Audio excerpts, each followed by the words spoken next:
सदक़े के बारे में जो हदीस आपने बयान की थी, तो इसमें जैसे घोड़े पर सवार अगर कोई मांगने आए, एक तो बात वो हो गई है, दूसरी बात ये भी कहते हैं कि तहकीक करके दिया जाए, तो ये थोड़ा सा फर्क है दोनों बातों में।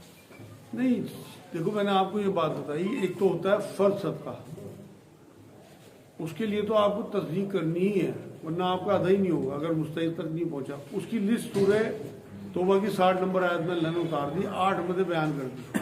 लेकिन उसके अलावा जो हक, अच्छा आपने तहकीक की, उसके बाद भी किसी गलत को चला गया, फिर आप जिम्मेदार नहीं हो, आपने तहकीक कर ली, फिर अल्लाह अपने आप देखेगा। लेकिन जो आपके नफली सदक़े हैं, उन सदक़ात में तो आपको जो है देखना है मुस्तहिक है। और हुजूर ने तो फरमाया साहिल को झिड़की ना दो, दूसरे फरमाया कि वो तो कुरान ने कहा कि साहिल को झिड़की ना दो, हुजूर ने फरमाया घुड़सवार भी आवे साहिल को उसे मना ना करो, अगर आपकी हैसियत है कुछ ना कुछ दे के भेजो।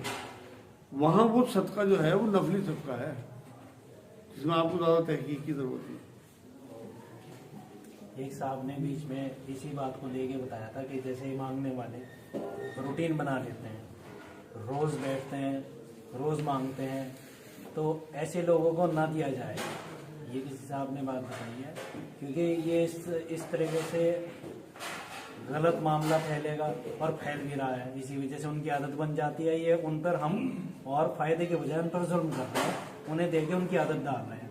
तो इस बात तो ठीक है, बिल्कुल इस्लाम जो है वो भीख की रद्द करता है। उसका बेहतरीन तरीका यह है कि आपको तो नहीं पता कौन मुस्तहिक है कौन क्या है।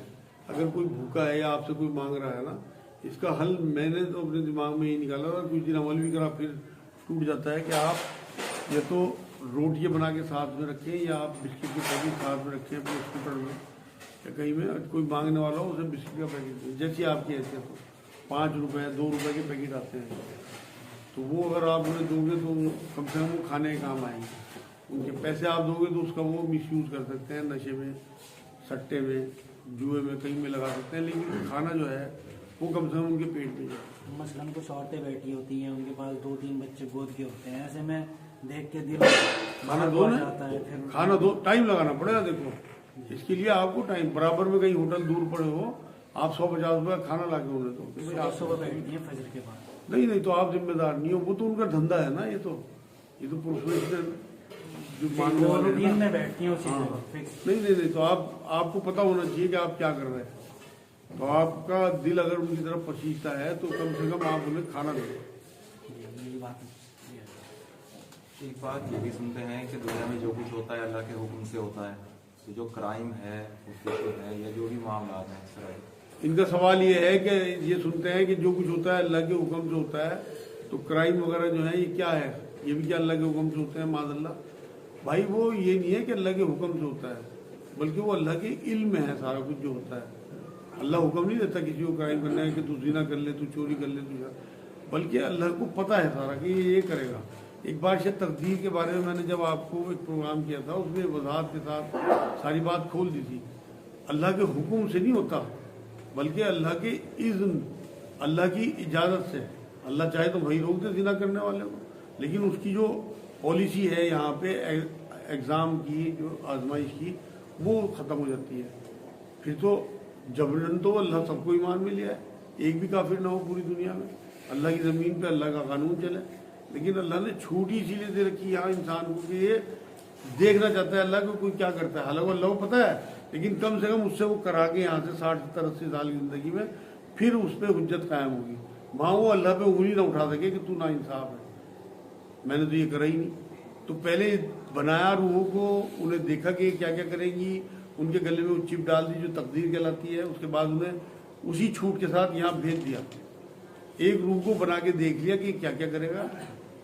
अल्लाह ने कोई हुक्म नहीं दिया, न रोका न तरगीब दी नेकी की, बल्कि उसे मल्टीप्लाई करता रहा कि अगर आप नेकी करोगे तो तौफीक में ज़्यादा नेकियों की तौफीक आपको मिलती रहेगी, अगर आप गुनाह करोगे, तौबा नहीं करते, तो मल्टीप्लाई होके गुनाह की भी तौफीक आपको उसी तरह मिलती रहेगी। लेकिन ये हुक्म नहीं है अल्लाह का, ये कानून है अल्लाह का। देखो इसे आप इस तरह से समझो, ये मशरूत है। अल्लाह रब्बुल इज़्ज़त ने कानून बना दिया कि ये करोगे तो ये होगा, ये करोगे तो ये होगा, ये करोगे तो। आप, मैंने एक बार मिसाल दी थी आपको शतरंज की।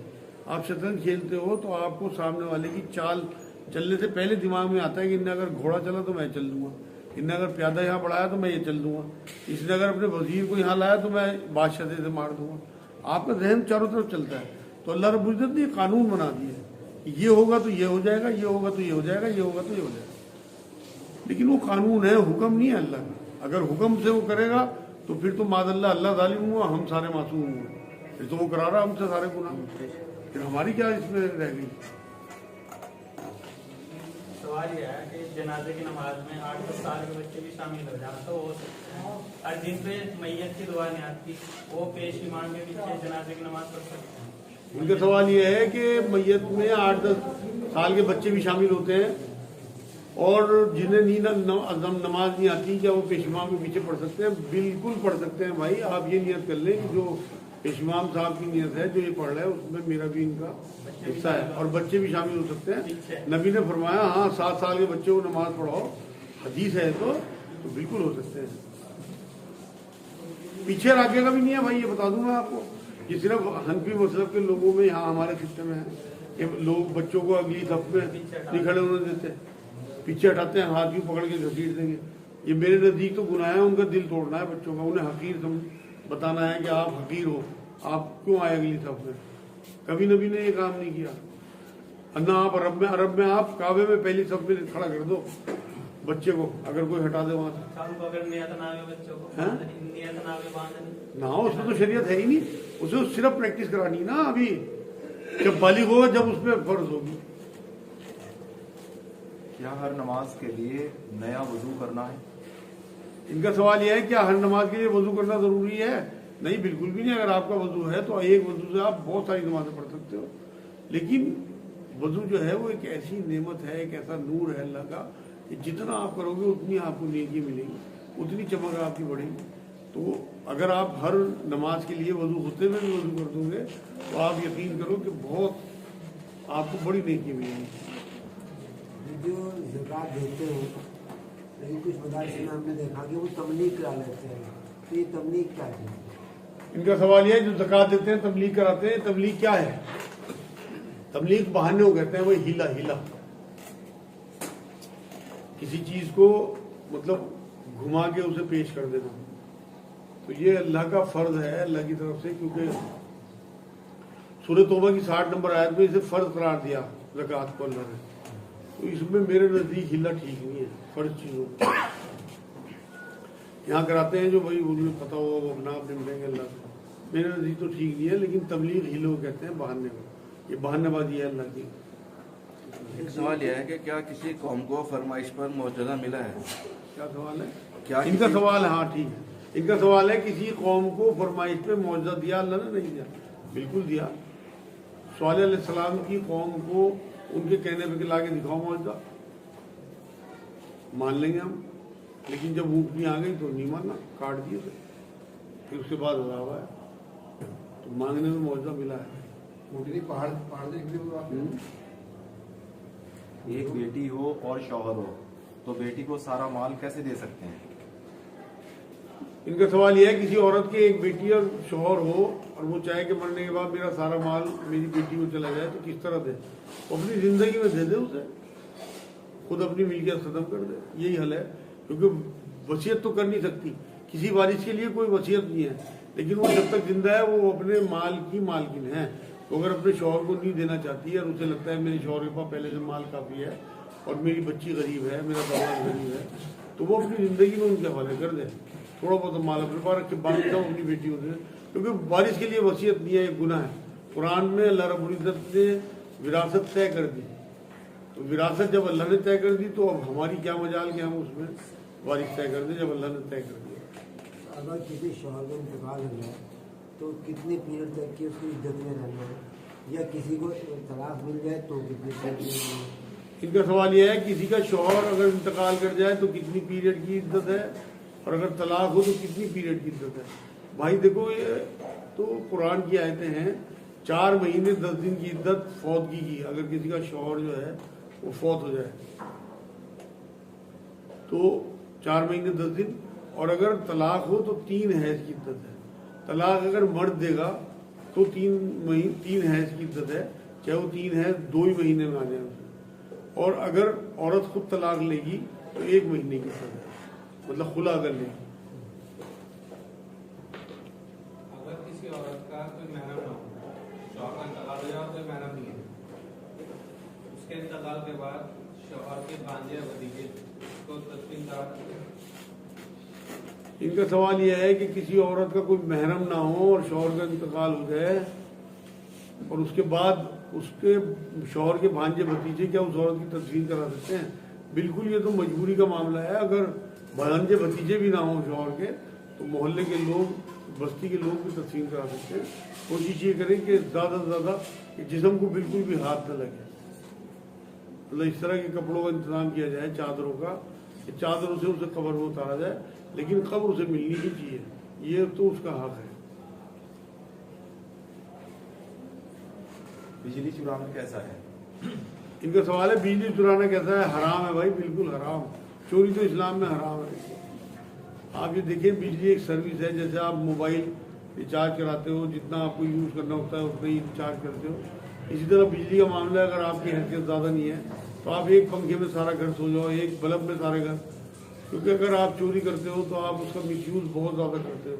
आपके गीज़र खुले पड़े रहते हैं, आपके हीटर के सारे काम होते हैं, गैस आपके घर में होता है। ये चोरी जो है वो आपको और बड़े गुनाहों की तरफ लेके जाती है, जो इसराफ की तरफ और मतलब बड़े गुनाहों की तरफ आपको, तो इसलिए चोरी हराम है इसमें। रिचार्ज में तो जो है वो कोई मिनिमम चार्ज नहीं होता, उसमें तो चाहे आप बिल्कुल भी यूज ना करें, मिनिमम चार्ज देते हैं। इसमें बिजली में अगर 1 महीना लाइट भी बंद रहे बिल्कुल कट ऑफ है। इनका मतलब है कि बिजली का वो तो उनके देखो जो कानून उन्होंने बनाए ना, आपको उन्हें फॉलो करना है। आप जिस मुल्क में रह रहे हैं उस मुल्क के कानून आपको हर हाल में फॉलो करना है। बिजली कंपनियों के आप मत लो, आप अपना जनरेटर लगवा लो, आप अपनी बिजली सोलर से पैदा कर लो, मतलब आप अगर आपको उनके कानून पसंद नहीं है, मगर आपने अगर साइन कर दिए, जो फार्म भरा जाता है बिजली का, आपने उसमें साइन करे कि मुझे आपके कानून मंजूर है, तो जब आपने साइन कर दिया तो फिर आपको उनके सारे कानून जो है उन्हें मानना है। उनकी टर्म्स एंड कंडीशन आपने साइन करके एक्सेप्ट की सारी, कनेक्शन लेने से पहले उसमें सब लिखा हुआ है कि मिनिमम बिल आना ही आना है। आप तो ये कुरान ने इद्दत का जो मकसद है क्या बयान किया? इनका सवाल यह है कुरान ने इद्दत का मकसद क्या बयान किया? देखो जी, दोनों इद्दतों का अलग अलग मकसद कुरान ने बयान किया। जो मर्द के फौजी की इद्दत है उसमें तो वाज़ेह तौर पे ये बात है कि क्योंकि उसकी बेहतरीन चीज़ जो है औरत की वो मर्द है, अल्लाह रसूल के बाद वो उससे छिप जाती है, तो उसका सोग अल्लाह ने 4 महीने 10 दिन मनाने का उसे जो है छूट दी। तमाम मैयतों के लिए नबी अकरम सल्लल्लाहु अलैहि वसल्लम ने फरमाया 3 दिन का सोग कर सकता है इंसान, 3 दिन से ज़्यादा नहीं। माँ हो, बाप हो, बेटा हो, बेटी हो, बीवी हो, मतलब कोई भी हो, सिर्फ औरत को 4 महीने 10 दिन दिए। दूसरी जो इद्दत है वो तलाक की इद्दत है। उसमें कुरान ये कहता है कि वाज़ेह हो जाए कि उसके पेट में किसका हमल है। 3 हैज तक ये वाज़ेह हो जाता है। कई बार ऐसा होता है कि बीच में खून आ जाए, हमल होता है, तो जो पहला खामिद है उसका हमल है नहीं है, ये 3 हैज तक क्लियर हो जाता है। अगर उसका हैज, उसका हमल है पहले वाले का, तो वो उसका हक है। बिस्तर पे जिसके पैदा हुआ बच्चा उसी का तो कहलाएगा, यह हदीस से साबित है। तो ये कुरान ने वजाहत की है, इससे वाज़ेह हो जाए कि हमल किसका था। अगले वाला जो है वो ये ना हो कि उसका हमल गिना जाए जिससे अगली शादी वो करेगी। तो 3 हैज के बाद वो शादी कर सकती है। पहली वाली जो सूरत है फौजी वाली, उसमें नहीं है कंडीशन, नहीं है हमारे की? ना ना ना, उसमें तो हमल की कंडीशन है। उसकी जो है वो अगर उस हमल उसका पूरा हो जाए तो वो उसकी इद्दत खत्म हो जाती है। ये मकसद उसका वो हुआ 4 महीने दिन सोग का मकसद वो नहीं है प्रेगनेंसी टेस्ट। ना ना ना, इसमें प्रेगनेंसी का मकसद है तलाक वाली में। इसराफ किसे कहते हैं? इनका सवाल है इसराफ किसे कहते हैं? भाई जो बिना जरूरत खर्च किया जाए वो इसराफ है। दीन में जरूरत हो और आप खर्च नहीं कर रहे, ये भी दुनिया के मामले में खर्च कर रहे हैं, ये इसराफ है। और इसराफ वालों को कुरान ने शैतान के भाई कहा। एक सवाल है, क्या कभी भी रेशम नहीं पहन सकते? इनका सवाल है क्या कभी रेशम नहीं पहन सकते? बिल्कुल नहीं भाई, हुजूर ने मना फरमाया। सिर्फ एक बार कुछ साहबा को जिल्द की बीमारी हो गई तो नबी अकरम सल्लल्लाहु अलैहि वसल्लम ने उन्हें रेशम पहनने को कहा कसदन, और उनकी उस रेशम पहनने से बीमारी दूर भी हो गई। तो अगर कोई हकीम या कोई डॉक्टर कहे जिसे इतनी मालूमात हो कि सबसे बड़े हकीम थे नबी अकरम सल्लल्लाहु अलैहि वसल्लम, कुरान ये कहता है कि अपनी मर्जी से कुछ नहीं कहते, जो अल्लाह के से कहलवाता है वो कहते हैं। तो हुजूर ने ऑर्डर दिया था कि रेशम पहनो। तो अगर कोई वाकई आपको डॉक्टर या हकीम ये कहता है कि आपको जिल्द की बीमारी रेशम से या इस तरह के कपड़े पहनने से दूर हो जाएगी, तो बिल्कुल इजाजत है, उसी हदीस से जो है वो हवाला लिया जाएगा।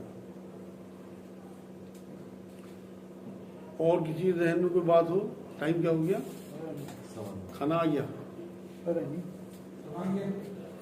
आ गया तो ठीक है भाई, इंशाअल्लाह ताला अब हमारी मुलाकात होगी। आज है 29 7 4 7 11 12 में जी 12 29 7 5 का है जुमा, 5 7 12। तो ये जो भी बात हुई शराब वाली, सारे तौर पर एतराफ़ में लोग परेशान हैं, ज़रूरत है, दीन को ज़रूरत है, और एसेट आदमी बनाता रहे जायदाद पे जाता, तो ये शराब है या क्या है? इनका सवाल यह है कि अगर लोगों को ज़रूरत हो, गरीबों को, और इंसान अपनी जदादे बनाता रहे तो क्या इसराफ है? बिल्कुल इसराफ है। अगर कोई ऐसा करता है कि उनका भी ख्याल रखता है और अपने लिए भी अच्छी ज़िंदगी जीता है, कोई हर्ज नहीं, लेकिन सिर्फ और सिर्फ अपना ही सोच लेना। ये तो मैंने बताया कि अल्लाह की दी नेमतें हैं, अगर आपका दिल नहीं पसीजता और जो अल्लाह ने आपको दे रखा आप ये नहीं मानते कि अल्लाह का दिया हुआ है। क्या था कारून और हामान का कहना कि हम क्यों दे अल्लाह की राह में, हमारा अपना कमाया हुआ है। अब जो लोग जबान से नहीं कहते तो जबान से कह गया कुरान में, लेकिन जो लोग जबान से नहीं कहते उनके दिल में बात आती है कि भाई हमारी अपनी मेहनत, अपना कमाया, वो हामान और कारून के साथ ही उठेंगे क़यामत में, ना भी जबान से कहें, क्योंकि अल्लाह तो दिलों का हाल जानने वाला है। यहाँ से तो कह रहे हो कि हम क्यों दे भाई। इसीलिए खामोशी से सबका जो है वो आपको कंजूसी से बचाता है। कंजूस नहीं हो सकता है? बिल्कुल हो सकता है। नबी अकरम सल्लल्लाहु अलैहि वसल्लम से किसी ने ये बात पूछी थी कि क्या कंजूस ईमान वाला हो सकता है, कि हाँ, कोई जो हदीस मैंने सुनाई थी कि क्या मोमिन झूठा हो सकता है, उन्होंने नहीं, झूठा नहीं, खुजदिल हो सकता है, कंजूस हो सकता है, लेकिन झूठा नहीं हो सकता। क्या पता अल्लाह ने किस तरह से उसका मामला हिसाब लेना हो, कौन सी नेकी उसकी भारी पड़ जाए, उसकी बदली में। वैसे कंजूस जो है वो अल्लाह वाले तो आपको कंजूस मिल लेंगे। अल्लाह वालों की पहचान ये है कि ये अल्लाह की राह में खर्च करने वाले लोग हैं। तो नमाजी आपको कंजूस मिल जाएगी, कोई हर्ज नहीं, मतलब नमाजी पढ़ रहे हैं और अपना लोग। मैं तो आपको बता दूँ रहा, अगर आपका दुखियों को दुख देख के दिल नहीं पसीजता तो बस आपका ईमान तो कमज़ोर दर्जे में है।